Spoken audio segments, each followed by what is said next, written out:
Hello bankers. स्वागत है आपका एक बार फिर से एक और नए super important current affair session में। आज के इस वीडियो में हम कवर करने वाले हैं सितंबर 2025 से जनवरी 2026 के बीच आए आरबीआई के सर्कुलर्स और अदर इम्पोर्टेंट न्यूज। इस वीडियो में हम monetary policy update, digital payment और UPI guidelines, banking regulation and compliance और अदर आरबीआई के फ्रेमवर्क और डायरेक्शंस को कवर करेंगे। तो अगर आप भी अपना 6 मंथ का आरबीआई करंट अफेयर एक ही वीडियो में कवर करना चाहते हैं तो इस वीडियो को एंड तक ज़रूर देखें। वीडियो स्टार्ट करने से पहले चैनल को सब्सक्राइब करना ना भूलें, वीडियो को लाइक करें और अपने एक बैंकर फ्रेंड के साथ ज़रूर शेयर करें। चलिए शुरू करते हैं आज का सेशन। आरबीआई ने मॉनेटरी पॉलिसी कमेटी की 58 मीटिंग में रेपो रेट को 25 बेसिस पॉइंट कम करके 5.25% कर दिया है। फरवरी 2025 से लेके अब तक रेपो रेट को टोटल 125 बेसिस पॉइंट कम किया गया है। अगस्त और अक्टूबर में रेपो रेट अनचेंज रहा था। साथ ही इस पॉलिसी मीटिंग में पॉलिसी स्टांस को न्यूट्रल रखा है। न्यूट्रल स्टांस का मतलब रेट फ्यूचर में कम भी हो सकती है या फिर इसे बढ़ाया भी जा सकता है। रेपो कट करने के पीछे का रीज़न है इन्फ्लेशन काफ़ी तेज़ी से गिर रहा है। आरबीआई का जो टारगेट है 2% से 6% के बीच, उससे भी काफ़ी नीचे इन्फ्लेशन चला गया है। तो उसको वापस कंट्रोल में करने के लिए आरबीआई लगातार रेपो रेट को कम कर रहा है। इंडिया का हेडलाइन इन्फ्लेशन अक्टूबर 2025 में 0.3% गिर गया है। क्वार्टर टू का एवरेज इन्फ्लेशन 1.7% था, जो 2% लोअर टॉलरेंस बैंड से भी नीचे चला गया। कोर इन्फ्लेशन भी काफ़ी मॉडरेट हुआ है। हेडलाइन इन्फ्लेशन का मतलब होता है यानी कंज्यूमर प्राइस इंडेक्स। इस इन्फ्लेशन रेट को निकालने के लिए फूड, फ्यूल और सारी चीज़ों को इंक्लूड करके इस इन्फ्लेशन को निकाला जाता है। जबकि कोर इन्फ्लेशन में सीपीआई से फूड और फ्यूल को एक्सक्लूड कर दिया जाता है, उसके बाद में जो बचता है उससे कोर इन्फ्लेशन निकाला जाता है। रेपो रेट कट करने के बाद corridor rates, standing deposit facility 5% हो गया है, एमएसएफ 5.50%, बैंक रेट 5.50% और रिवर्स रेपो रेट 3.35% हो गया है। सीआरआर और एसएलआर में कोई चेंज नहीं किया गया है।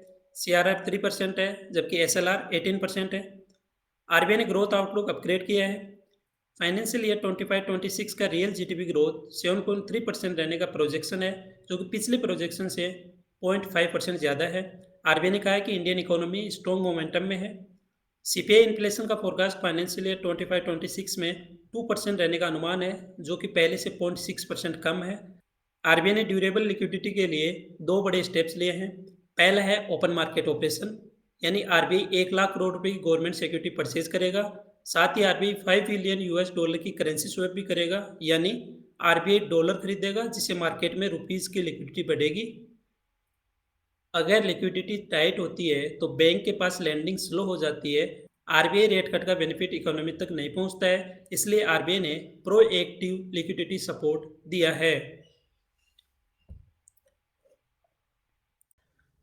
आरबीआई ने गोल्ड मेटल लोन फ्रेमवर्क में काफ़ी एक्सपेंड किया है, जिसका डायरेक्ट फायदा ज्वेलर्स, एक्सपोर्टर्स और गोल्ड इंडस्ट्री को मिलेगा।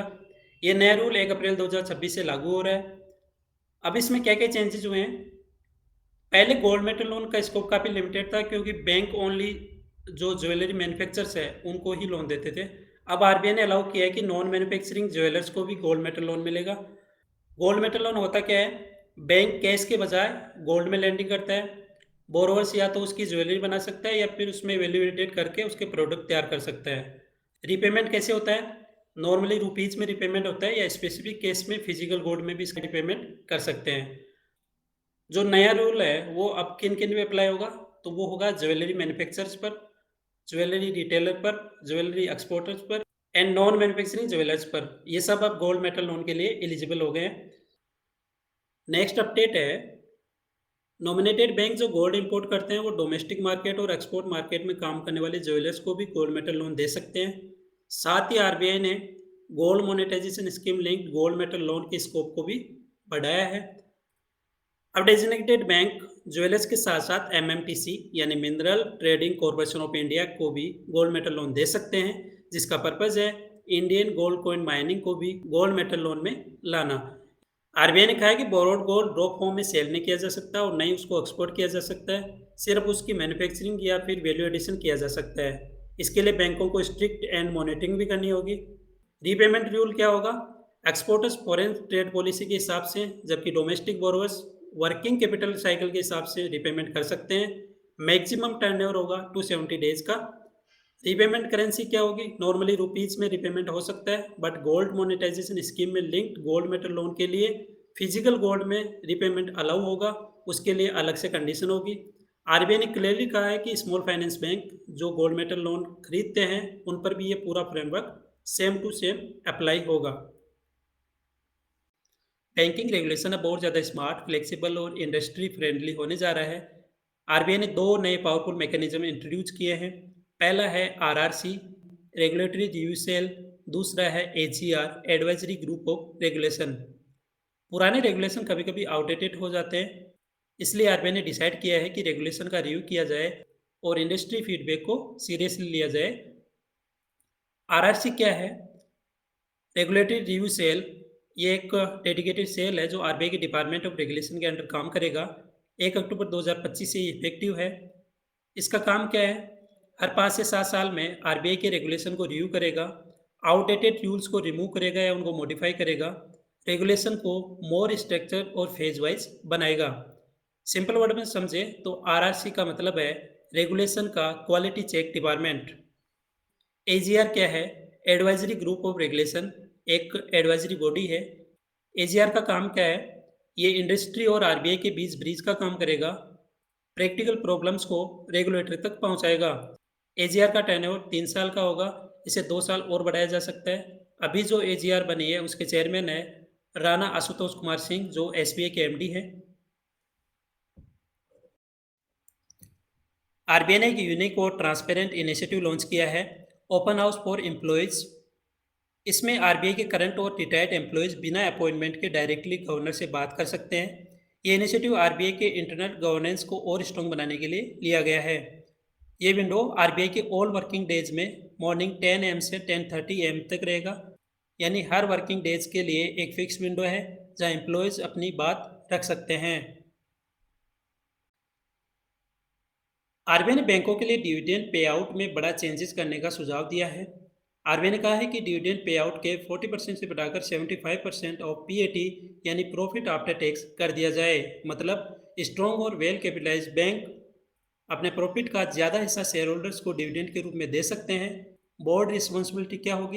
आरबीआई ने क्लियरली बोला है कि डिविडेंड अप्रूव करने से पहले बैंक बोर्ड को asset quality trends, provisioning gap, capital adequacy, long term growth plan, ये सब एस्टिमेट करना होगा। मतलब शॉर्ट टर्म डिविडेंड के चक्कर में बैंक अपनी स्टेबिलिटी के साथ कॉम्प्रोमाइज़ नहीं कर सकता। सीईटी बेस्ड कैपिटल पर बेस्ड ग्रेडेड स्ट्रक्चर, आरबीआई ने एक ग्रेडेड फ्रेमवर्क बनाया है। फ्रेमवर्क में आरबीआई ने बोला है कि कॉमन इक्विटी टियर फर्स्ट यानी सीईटी बेस्ड कैपिटल लेवल के बेसिस पर डिविडेंड पे आउट अलाउ होगा। हायर सीईटी बेस्ड कैपिटल यानी higher dividend pay out allow होगा। लोअर सीईटी बेस्ड कैपिटल यानी पे आउट रिस्ट्रिक्टेड होगा। नेक्स्ट अपडेट है, फॉरेन बैंकों को रिलीफ दिया गया है। फॉरेन बैंक जिनकी कोई ब्रांच इंडिया में ऑपरेट करती है और उनका हेड ऑफिस बाहर है, तो अपने प्रॉफिट को आरबीआई के बिना अप्रूवल के बाहर बेच सकता है। कंडीशन होगी एलिजिबिलिटी क्राइटेरिया मीट अप हो और account audit time to time हुआ हो। नेक्स्ट अपडेट है, आरबीआई का फाइनल अथॉरिटी। अगर रेगुलेटर नॉन कंप्लायंस हो तो डिविडेंड पे आउट पर रिस्ट्रिक्शन लगाने की जो पावर है आरबीआई की, उसको आरबीआई ने अपने पास रिटेन रखा है। जो बैंक एलिजिबिलिटी नॉर्म्स को मीटअप नहीं करेंगे, कोई स्पेशल अलॉटमेंट नहीं मिलेगी। ड्राफ्ट डायरेक्शन फाइनेंशियल ईयर 26-27 से इफेक्टिव होंगे। तो ये न्यू नॉर्म्स किन पे लागू होंगे? तो all commercial bank including SBI plus foreign banks जिनकी ब्रांच इंडिया में है। कौन से बैंक्स को इस नॉर्म से अभी बाहर रखा गया है? तो small finance bank, payment bank, RRBs, local area bank, इन सबको अभी इस न्यू फ्रेमवर्क से बाहर रखा गया है। आरबीआई ने कमर्शियल बैंक और एनबीएफसीज के लिए रिलेटेड पार्टी ट्रांजैक्शन यानी आरपीटीज पर रूल टाइट कर दिए हैं, जो कि अप्रैल 1, 2026 से इफेक्टिव होंगे। जो एग्जिस्ट आरपीटी न्यू नॉर्म को कंफर्म नहीं करते, उनके लिए रिलीफ है कि वो मैच्योरिटी तक रन ऑफ कर सकते हैं। बैंकों के लिए थ्रेशोल्ड एसेट साइज के अकॉर्डिंग है। जिन बैंकों के पास 10 लाख करोड़ रुपये से ज़्यादा के एसेट है, उनके लिए लिमिट 50 करोड़ रुपये है। जिनके पास 1 लाख करोड़ से 10 लाख करोड़ के बीच है, उनके लिए 10 करोड़ रुपये लिमिट है। और जिन बैंकों के पास 1 लाख करोड़ से कम की एसेट है, उनके लिए 5 करोड़ के थ्रेशोल्ड लिमिट है। एनबीएफसीज के लिए ये लिमिट लेयर बेस्ड है, यानी अपर लेयर और टॉप लेयर के जो एनबीएफसीज है उनके लिए ये लिमिट 10 करोड़ रुपए है, मिडिल लेयर के लिए 5 करोड़ रुपए और जो बेस लेयर वाले एनबीएफसीज है उनके लिए लिमिट 1 करोड़ रुपए है। ऑल इंडिया फाइनेंशियल इंस्टीट्यूशन यानी एआईएफआईज के लिए कोई रिलैक्सेशन नहीं दिया है। ऑनलाइन पेमेंट करते वक्त अगर फ्रॉड हो जाए तो उसके लिए कौन रिस्पॉन्सिबल होगा, अब आरबीआई ने इसका जवाब दे दिया है। Payment and settlement system act 2007 में आरबीआई ने एक नया रूल लॉन्च किया है जो कि अप्रैल 1 2026 से अप्लाई होगा। अब इस नए रूल में आरबीआई क्या क्या नए मैकेनिज्म लेके आया है। पहला है टू फैक्टर ऑथेंटिकेशन, जो कि ऑल डिजिटल पेमेंट्स पर मैंडेटरी होगा। ओटीपी, बायोमेट्रिक या टोकन तीनों में से at least one dynamic factor required होगा। एक फैक्टर कॉम्प्रोमाइज होने पर दूसरा सिक्योर रहना चाहिए। अगला नया मैकेनिज्म आया है, आरबीआई ने बोला है कि हाई रिस्क ट्रांजेक्शन्स के लिए एक्स्ट्रा वेरिफिकेशन लगाना चाहिए, जिसमें device location, user behaviour, transaction pattern ये सब इंक्लूड होने चाहिए। डिजी लॉकर को अलर्ट और कम्युनिकेशन के लिए यूज किया जा सकता है। आरबीआई ने मैंडेट किया है कि अक्टूबर 1 2026 से रिस्क बेस्ड ऑथेंटिकेशन कंपलसरी होगा। अगर ऑथेंटिकेशन फॉलो नहीं होगा तो कस्टमर को फुल रिफंड देना होगा। आरबीआई ने अक्टूबर 2025 में एक ड्राफ्ट सर्कुलर इश्यू किया है। अप्रैल 1 2026 से हर ओटीसी डेरिवेटिव ट्रांजैक्शन के लिए एक unique transaction identifier UTI mandatory होगा। What is UTI?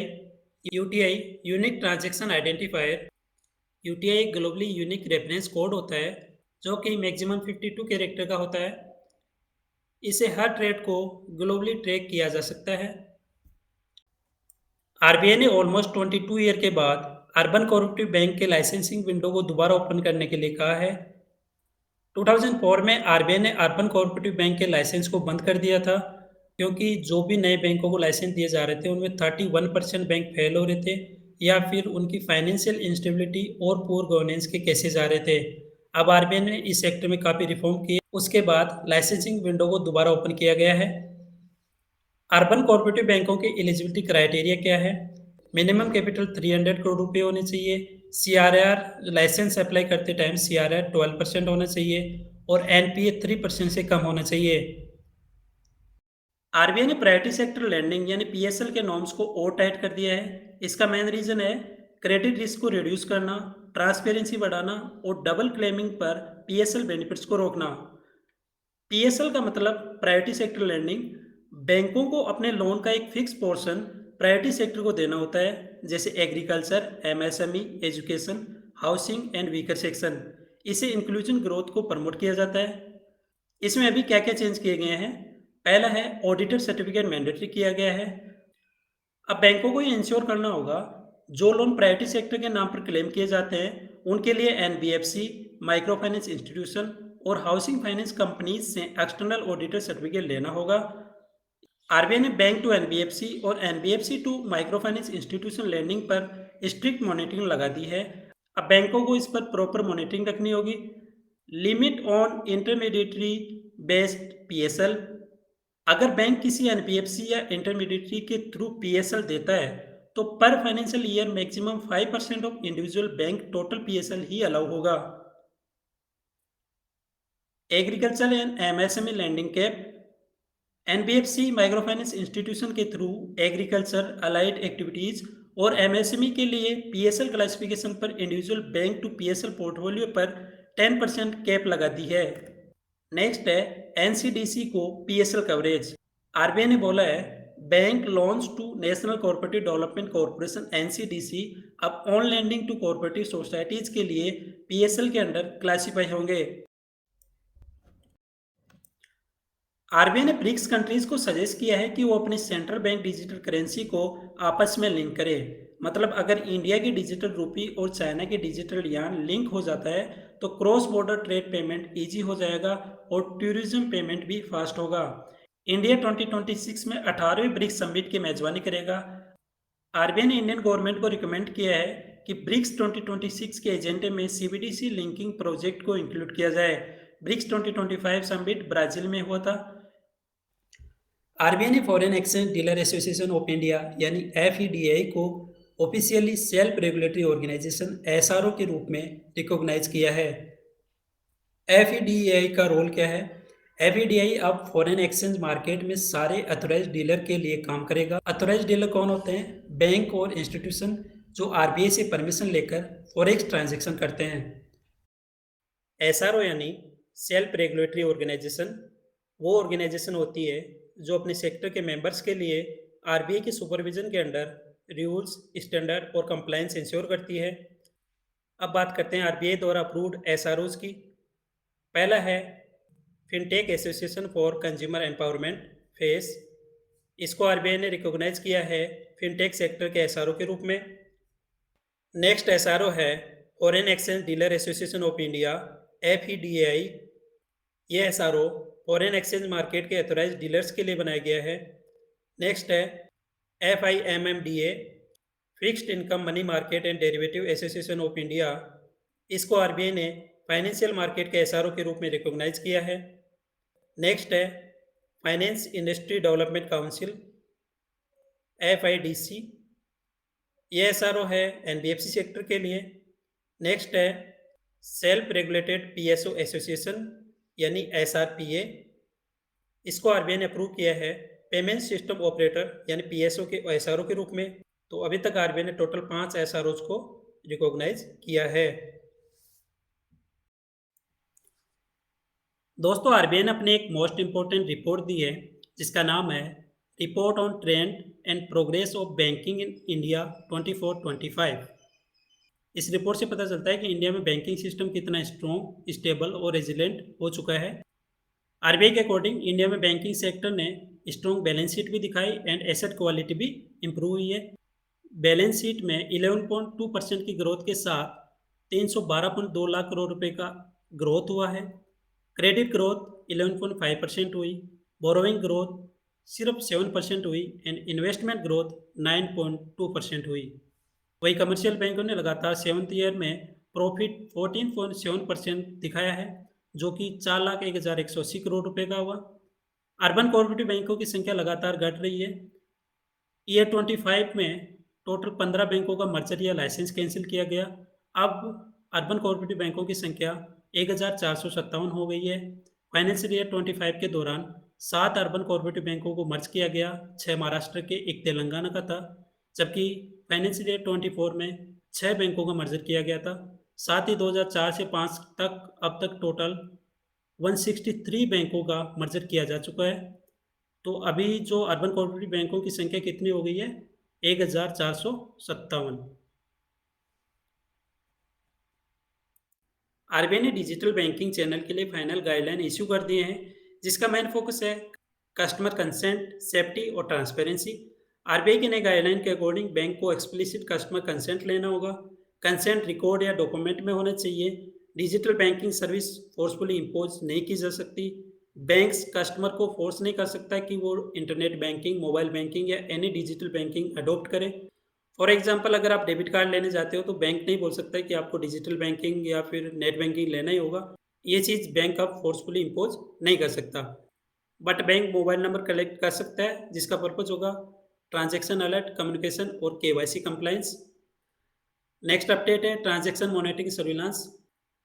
बैंक्स को रिस्क बेस्ड पर ट्रांजैक्शन मॉनिटरिंग सिस्टम लगाना होगा। फ्रॉड, मिसयूज या साइबर थ्रेट को डिटेक्ट करना होगा। आरबीआई ने एक और इम्पोर्टेंट रूल दिया है, अगर bank mobile banking service provide कराता है जो मोबाइल ऐप के अलावा जैसे यूएसएसडी, तो सर्विस नेटवर्क के अलावा भी होनी चाहिए। जैसे जियो के मोबाइल में यूएसएसडी चल रहा है तो वो एयरटेल के मोबाइल में भी सेम नंबर से यूज होना चाहिए, अदर मोबाइल कंपनी भी सेम होना चाहिए। उसके लिए आरबीआई ने बोला कि जो यूएसएसडी सर्विस है वो बैंक उसके अकॉर्डिंग बनाए, मतलब मोबाइल बैंकिंग सर्विस हर नेटवर्क पर ऑपरेट की जा सके, ऐसा सिस्टम बैंक को रखना होगा। नेक्स्ट अपडेट है third party product restriction. RBI ने कहा है कि कोई भी बैंक अपने डिजिटल बैंकिंग चैनल पर थर्ड पार्टी प्रोडक्ट या सर्विस को डिस्प्ले नहीं कर सकता। ओनली आरबीआई जिस चीज़ को अलाउ करता है वही वहाँ पे डिस्प्ले होगी। उसके अलावा कोई भी बैंक अपने डिजिटल बैंकिंग चैनल पर थर्ड पार्टी प्रोडक्ट नहीं दिखा सकता।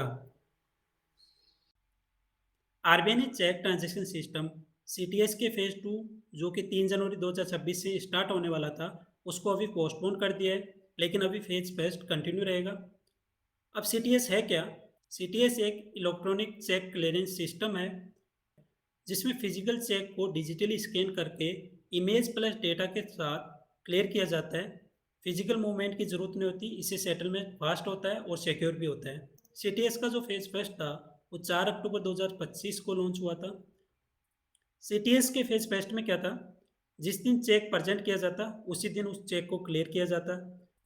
सीटीएस फेज 2 में क्या नया अपडेट था? एक नया मैकेनिज्म था T+3 आवर्स। मतलब जब भी अपन बैंक में कोई चेक प्रेजेंट करते हैं उसके 3 घंटे के अंदर या तो उस चेक को क्लियर करना होता है या फिर उसको रिटर्न करना होता है। अगर बैंक ऐसा नहीं करता तो फिर ऑटो अप्रूव्ड माना जाएगा। तो ये नया मैकेनिज्म था। अभी बैंकों ने आरबीआई को बोला कि हमारा सिस्टम इतना जल्दी अपडेट नहीं हो सकता, तो आरबीआई ने बैंकों को अभी थोड़ा और टाइम दिया है। जैसे ही कोई नया अपडेट आता है, नई डेट आती है, तो वो फिर अपन आगे देखेंगे। अभी तक के लिए आरबीआई ने इसको पोस्टपोन कर दिया है।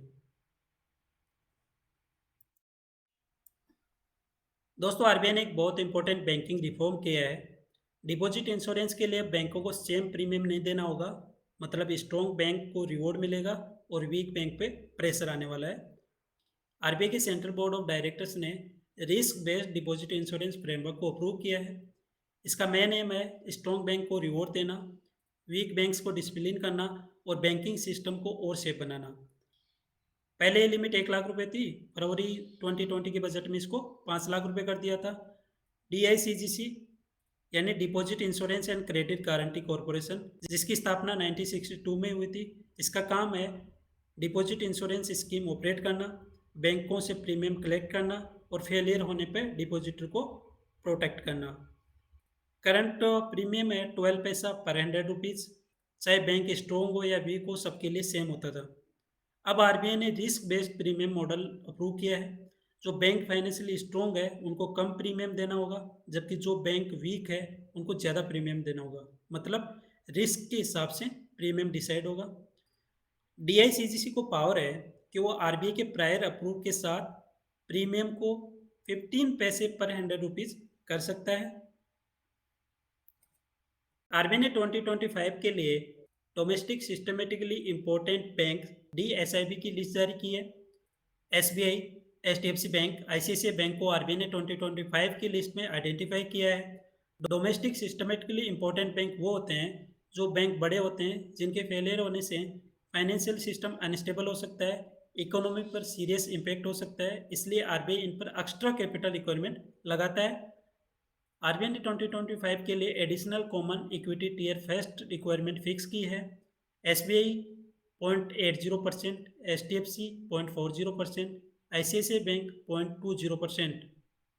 CET first common equity tier first capital bank का हाईएस्ट क्वालिटी कैपिटल होता है।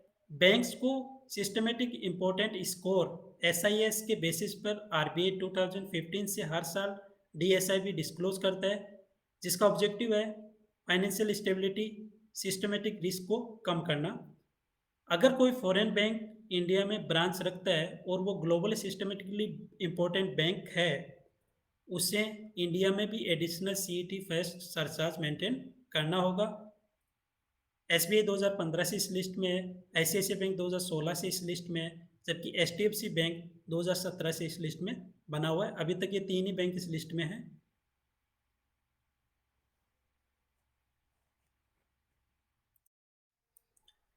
आरबीआई ने अप्रोक्स 3500 सर्कुलर्स, गाइडलाइन और डायरेक्शंस को जो कि लास्ट 1 डिकेड में इश्यू किए गए थे उन्हें रिव्यू करके सिर्फ 244 मास्टर डायरेक्शंस में कंसोलिडेट कर दिया है। मास्टर डायरेक्शन का मतलब एक सिंगल कंसोलिडेट रेगुलेटरी डॉक्यूमेंट होता है जिसमें किसी भी रेगुलेटेड एंटिटी के लिए सभी एप्लीकेबल रूल्स, इंस्ट्रक्शंस, रिस्पॉन्सिबिलिटीज और जो भी इंपॉर्टेंट चीज़ें होंगी वो एक जगह मिलेंगी, जिससे कन्फ्यूजन दूर होगा और कंप्लायंस भी इजी होगा।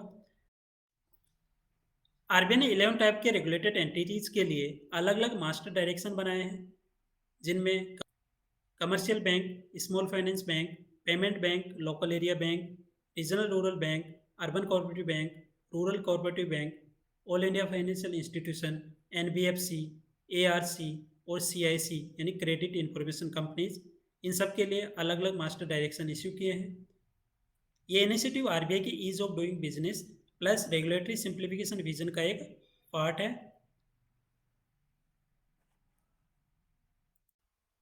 आरबीआई ने ट्रांजैक्शन अकाउंट डायरेक्शंस के फाइनल गाइडलाइन रिलीज कर दिए हैं। इसमें कुछ मेजर रिलैक्सेशन दिए गए हैं, लेकिन कुछ पर अभी भी आरबीआई स्ट्रिक्ट बना हुआ है। आरबीआई ने पहले अक्टूबर 1 2025 को ड्राफ्ट गाइडलाइन इश्यू की थी, जो 7 कैटेगरी ऑफ एंटिटीज पर अप्लाई होती है, जैसे commercial bank, small finance bank, payment bank, cooperative bank, इन सब पे। अब आरबीआई ने कुछ रिलैक्सेशन के साथ फाइनल गाइडलाइन रिलीज कर दी है, लेकिन प्रिंसिपल बेस्ड अप्रोच अभी भी मेंटेन रखा है। अब देखते हैं क्या क्या चेंजेस किए हैं आरबीआई ने। सबसे पहला चेंज है कैश क्रेडिट अकाउंट पर रिस्ट्रिक्शन हटा दी है।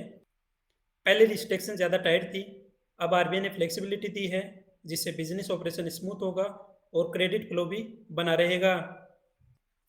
नेक्स्ट अपडेट है, आरबीआई का प्रपोजल था कि 10 करोड़ या उससे ज़्यादा के एक्सपोजर वाले बोरोवर्स के लिए सिर्फ 2 ही बैंक ट्रांजैक्शन अकाउंट मेंटेन कर सकते थे।